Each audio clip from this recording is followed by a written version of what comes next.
E você, leitor e leitora do Portal do Holanda. E você também, eleitores e eleitoras do Estado do Amazonas.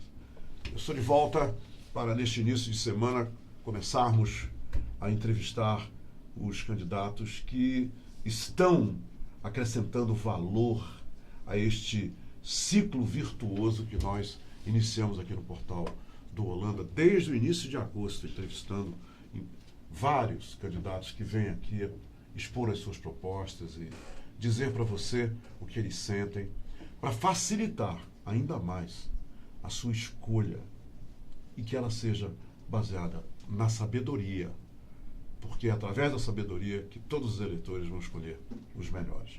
Hoje eu vou entrevistar Conceição Sampaio, deputada federal, pela vontade soberana do povo do Estado do Amazonas, e também a minha amiga, há de muitos anos.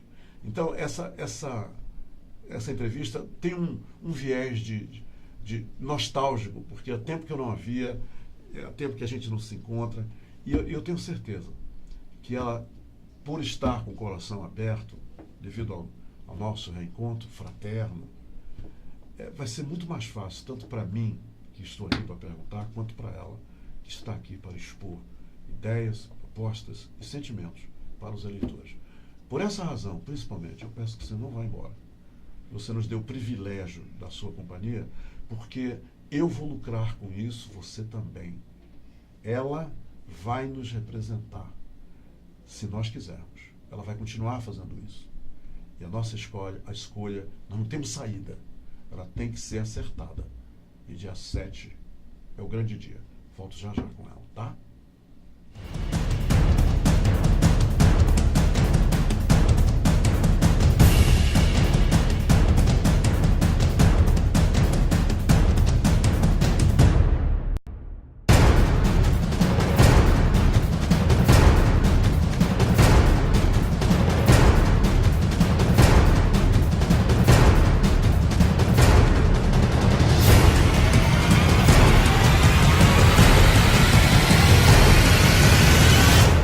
Agora eu estou de volta e para valer. Vocês estão vendo a Conceição Sampaio aqui do meu lado e a gente vai iniciar esse papo da maneira que eu citei há pouco na abertura do programa. Seja bem-vinda, prazer revê-la e que bom que você está me dando o privilégio e a boa ventura de entrevistá-la. Obrigada. Primeiro, lembrar um pouco também da trajetória do Humberto, um querido, sabe, uma pessoa que nos honra na área da comunicação. Eu fico muito feliz. Primeiro, em revê-lo tão bem, graças a Deus, aqui no Portal do Holanda, um portal tão vitorioso. Estou aqui à sua inteira disposição numa semana que é tão decisiva para a democracia, decisiva para a nossa vida. E é exatamente nesse segundo dia dessa semana, estamos iniciando a semana, é que de fato eu quero muito poder falar com você, mas principalmente agradecer a Deus por tudo que Deus já me concede e pela honra de poder falar em nome da população, né? Eu estou terminando um mandato de deputada federal e para mim é uma honra ter sido escolhida em 2014 por essa população tão querida para falar por ela em Brasília. Que tal então nos dizer como foram esses quase 4 anos em Brasília? Você se sente recompensada? Ir para Brasília representar o povo do Amazonas, atuar no Congresso, é uma tarefa que tem mais gratificação do que desilusões, do que decepções? Você sabe, nós somos, além de amigos, somos colegas de profissão, né, Humberto? Então, nosso contato com a população é algo que acontece no dia a dia. E o meu contato com a população, graças a Deus, sempre foi o melhor dos contatos possíveis, né? Isso fora da política, dentro da política. Eu não deixei de ser a Conceição porque estou deputada federal. Eu estou, mas sou a Conceição. É a Conceição que as pessoas veem no dia a dia, através do nosso programa de televisão também. E eu nunca imaginei que pudesse chegar a Brasília, né? A população de Manaus me elegeu para ser vereadora da cidade. Um pouco depois me leva para dentro da Assembleia Legislativa e depois me reelege para dentro da Assembleia e em 2014 me leva para Brasília. Portanto, eu tive a felicidade de passar pelas casas legislativas, subindo um degrau de cada vez. É exatamente assim a minha trajetória. E eu vivo hoje em Brasília, Humberto, certamente a mais difícil legislatura que a República já teve. Nós tivemos a queda do presidente da Câmara, tivemos por 2 vezes denúncia contra o presidente da República, tivemos o processo de admissibilidade, porque a Câmara não vota o impeachment, vota apenas o processo de admissibilidade, mas numa única legislatura nós vivemos tudo isso. Se a gente for analisar um pouco a República de um modo geral, a gente não vai ver num único período, tão pouco, menos de 4 anos, toda essa turbulência que nós estamos vivendo. Mas foi para esse momento que Deus me reservou viver o mandato de deputada federal. Eu digo para você que, primeiro, eu me sinto honrada, porque a população me escolheu. Você já pensou o que é receber um voto de uma pessoa? Porque as pessoas não são apenas um pedaço de papel que nós chamamos de título. Quando uma pessoa vai às urnas, ela deposita a esperança dela, dos filhos, deposita a vida dela ali, entregando nas mãos de alguém. E essa legislatura, Humberto, ela me trouxe muito para reflexão. Eu fico pensando, muita gente diz, Conceição, como é que você conseguiu enfrentar um presidente da República? Exatamente pensando na população que me mandou para Brasília. Foi desta forma que eu pedi muita sabedoria a Deus. Você falava agora há pouco, não de inteligência, mas de sabedoria. E eu pedi muito a Deus que eu pudesse ter a coragem para que a Conceição pudesse devolver para a população aquilo que ela sempre me deu: respeito, carinho, sabe? As pessoas olhar para os seus olhos e te dar um abraço, te dar uma palavra de incentivo. Então, todas as vezes que eu me vi durante algumas situações de pressão, porque você votar contra um presidente, imagina a pressão que você sofre, mas foi exatamente respeitando a população que sempre me acolheu que eu tomei a decisão e penso ter sido uma decisão correta. Imagino que uma pessoa que não quer ouvir a população, ela não pode representá-la. Quem quer representar a população tem que ter o ouvido aberto para ouvir. E, deputada, você foi a única a votar contra. Eu fui a única parlamentar do Amazonas a ter a coragem de colocar a população em primeiro lugar e dizer sim à população e não ao presidente Temer, porque ninguém está acima da lei. Ninguém está acima da lei. Imagina, sobre a imagem de um presidente, sobre nenhuma pessoa, mas da imagem de um presidente, Humberto, não pode ter dúvida. Então, o presidente Temer, ele não está acima da lei. O que não pode para uma pessoa, não pode para ele que comanda o país. Então, a minha votação para investigar o presidente Temer foi exatamente por entender que ninguém está acima da lei e que a população do Amazonas me sinalizou verdadeiramente o que ela queria. Então, eu não sou apertadora de botão, eu não fui lá apertar botão. Eu fui lá para falar em nome da população do Estado e foi assim que agi. Principalmente aqueles que estão pleiteando pela primeira vez uma colocação como deputado federal, como senador, até mesmo candidatos ao governo, eles usam a palavra a defesa da Zona Franca. Eu vou para lá, eu vou defender isso, eu vou defender aquilo, eu vou defender aquilo outro.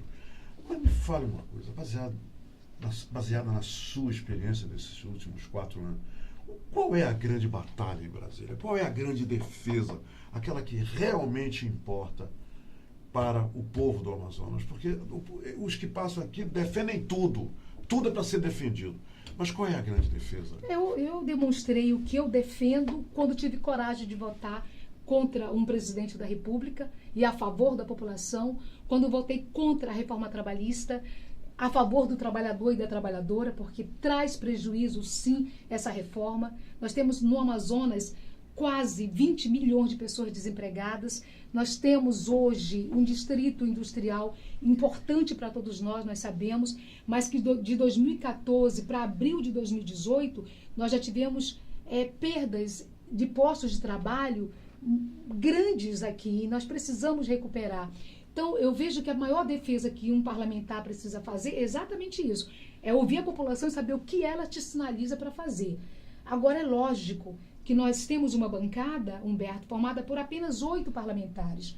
quando nós vamos defender qualquer interesse do Amazonas contra o Estado de São Paulo, por exemplo, que tem na sua bancada mais de 70 parlamentares, e lá o que ganha é quem tem voto. Então, se você não tiver o diálogo, a habilidade para trazer colegas de outras bancadas para votar com você, ainda tem isso. Não é? Eu defendo muito que a gente diminua o número de parlamentares. Nós temos, a gente for analisar bancadas de Minas Gerais, de São Paulo, contra a pequena bancada, pequena que eu digo no número de cadeiras que nós temos do Amazonas, é cruel. Não é verdade? Nós precisamos, quando a gente vai falar da região norte, vai falar da Zona Franca, vai falar da Amazônia Ocidental, vai falar daquilo que para nós é importante, está na pauta do Congresso Nacional, a gente não tem muitas vezes números para contrapor uma decisão de um estado como São Paulo, por exemplo. Então, se nós não podemos aumentar a nossa bancada, vamos diminuir o número de parlamentares. Eu defendo a diminuição, assinei uma PEC que tramita no Congresso Nacional exatamente nessa direção, que nós tenhamos a diminuição de número de parlamentares para que a própria máquina pública ela seja mais enxugada. Não é? A gente precisa cortar na carne mesmo, Humberto, tornar hoje o Congresso Nacional um congresso que seja, ao meu ver, menor, mas mais eficiente. Ele tem que ser mais eficiente. A população hoje, ela vive uma crise de representatividade. Não é? Ela não se sente representada, talvez exatamente por algumas decisões tomadas por muitos parlamentares que acabam sendo contrárias a essas decisões, aquilo que a população pensa. Mas é importante também lembrar, Humberto, que a política ela é o espaço onde tudo vai acontecer. É a escola do seu filho, é o preço do seu pão, do seu feijão, é dentro da política que isso tudo será decidido. E eu vejo muita gente dizer, não, nós vamos votar no novo, nós não vamos votar. Às vezes eu pergunto, o que é o novo? Para mim, novo é práticas novas. É exatamente isso. É isso que eu penso que a população sinaliza, que votar no novo é votar em práticas novas. É fazer com que a política ela seja capaz, enquanto ciência que de transformar a vida das pessoas para melhor. Deputada, e qual é hoje, na sua campanha, a senhora tem falado com muita gente, lidado com muita gente, o que o povo não aguenta mais? O que os seus eleitores estão lhe dizendo que traz dor de cabeça para eles, que incomoda eles, que causa medo para eles, que eles não aguentam mais? A senhora pode compartilhar isso com a gente? A violência. A população não aguenta mais, Humberto, por onde você passa. As pessoas de bem... Isso é geral. As pessoas de bem estão trancadas na sua casa. Isso é uma vergonha para um Estado, né, onde a nossa Carta Maior, a nossa Constituição diz que nós temos o direito de vir. Esse direito está sendo tirado aqui no Amazonas da nossa população. As pessoas estão dentro de suas casas, amedrontadas, os comerciantes muitas vezes precisam colocar grades e atender o seu cliente, sabe, sem ter o contato direto com as pessoas. A senhora testemunha tudo isso? Tudo isso. A população hoje, ela não mais aguenta viver o que ela está vivendo. Então, acho que esse é um grande desafio que nós teremos pela frente.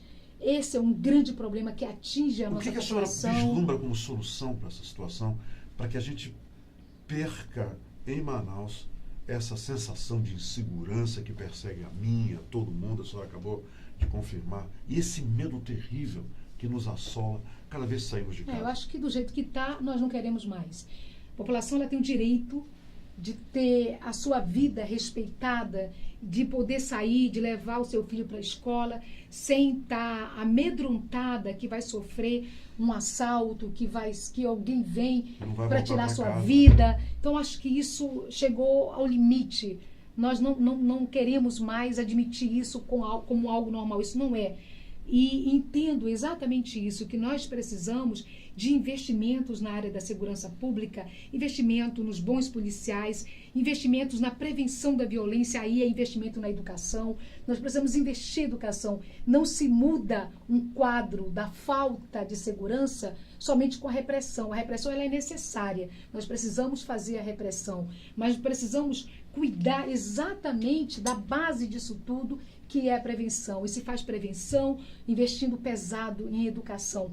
É assim que eu penso, Humberto. E também para a gente diminuir essa onda que está crescendo tanto no Amazonas, do tráfico. O tráfico, as drogas, elas ultrapassaram a porta da escola, os muros da nossa escola, e nós temos que combater. Nós sabemos o que é para uma família ter um filho hoje sendo usuário de drogas, porque a droga ela não mata só quem usa, ela vai destruindo a família, ela destrói mãe, destrói pai, e nós sabemos por onde ela entra, né, Humberto? Ela entra pelas fronteiras. Sabemos. Se nós não fizermos investimentos, para nós termos policiais federais protegendo as nossas fronteiras, tudo é muito paliativo, porque é por lá que a droga entra, é por lá que a arma ilegal está entrando, é por lá que se faz tráfico de pessoas. Então nós sabemos onde está o problema. O governo federal tem que se despertar para isso. Não só despertar, não é possível que não esteja despertado, porque nós mesmos já falamos por diversas vezes. É preciso ter compromisso com a região norte, com o estado do Amazonas. Proteger exatamente as nossas fronteiras é garantir que nós tenhamos a segurança que nós merecemos ter. Então, é um conjunto, não é apenas uma medida paliativa. Penso que se faz segurança trabalhando a educação, trabalhando o pagamento dos bons policiais, tornando a nossa polícia mais técnica, mais preparada e fechando aonde a porta ainda está aberta, que são as nossas fronteiras. O seu sentimento pelo interior do estado do Amazonas passa pela palavra abandono? Meu sentimento é que nós ainda não percebemos o interior na sua potencialidade. Está abandonado, sim, mas abandonado não é o problema nem dos nossos prefeitos. As demandas sociais, Humberto, desde a Constituição de 88, elas passaram para cima das prefeituras. E aí você manda as demandas e não manda a fonte de onde você vai resolver o problema. Mas é preciso que o governo olhe o interior do Amazonas com mais respeito, entendendo que investimento no setor primário fará com que nós tenhamos, além da Zona Franca, que para nós ela é vital, mas nós tenhamos também um outro gerador de emprego. O setor primário é um gerador de emprego. As cooperativas que nós temos hoje, que geram quase 3 mil empregos diretos no Amazonas, é uma fonte também de fortalecimento da nossa economia. É preciso que nós tenhamos um governo que tenha um olhar para o interior do Amazonas, tornando o interior também uma fonte geradora de riqueza. Nós temos essa possibilidade. Homens e mulheres espalhados aí no Amazonas, que eu tenho certeza já contribuem e que podem contribuir muito mais. Deputada, a senhora tem 2 minutos neste momento para dizer aos eleitores e eleitoras do estado do Amazonas por que a senhora acha que merece ser reconduzida ao posto de deputada federal lá no Congresso Nacional. Primeiro, eu quero muito agradecer a Deus. Deus me honrou com o respeito da população do Amazonas. Estou em Brasília como deputada federal, tenho procurado muito, e você que acompanhou até esse momento meu mandato sabe, fui a única deputada do Estado a votar contra 2 vezes o presidente Temer, exatamente por respeitar o que pensa a nossa população. Votei contra a reforma trabalhista, entendendo que essa é uma reforma que prejudica muito o nosso trabalhador e a nossa trabalhadora. Sou a única parlamentar, até esse momento, mulher no Brasil, dentro da Câmara dos Deputados, sem nenhuma falta. E aí você pode me perguntar, mas o que isso representa na minha vida? Exatamente o meu respeito com você e com a sua família. Então, eu sou muito grata, agradeço a Deus todos os dias pelo carinho que eu, Conceição, recebo por onde vou. Posso dar meu número? Sem dúvida, deve, dê o seu número. Então, meu número, agora nessa reeleição, se Deus quiser, é o 4545. 4545. Na sua voz ficou mais bonita até. O número dela é 4545, tá? Então, sou muito agradecida à nossa população do Amazonas. Espero muito poder merecer a sua confiança, o seu apoio, o seu voto. Então, muito obrigada. Sou Omar 55. Obrigado, querida. Obrigada. Fica com Deus. E a gente, olha aí, a sorte está lançada. Ela expressou aquilo que sente, falou pelo coração, E agora só nos resta tomar a decisão certa. Está em nossas mãos escolher os melhores. E uma outra coisa que eu não posso deixar de relembrar a vocês, porque eu tenho feito isso no final de cada uma das entrevistas. Se você vender o seu voto, se você trocar o seu voto, você é um eleitor idiota, é um eleitor otário. Porque esses eleitos com o voto vendido e trocado vão passar 4 anos, 8 anos, rindo da tua cara. Tá bom? Aí 4 anos depois, quando você esqueceu, ele volta lá. Fique esperto, abre os olhos. 7 de outubro é o dia da gente escolher os melhores que irão tomar conta do destino político para o melhor de toda a população brasileira. Tá bem? Obrigado pela companhia. Tchau, gente. Obrigada. Tchau, gente.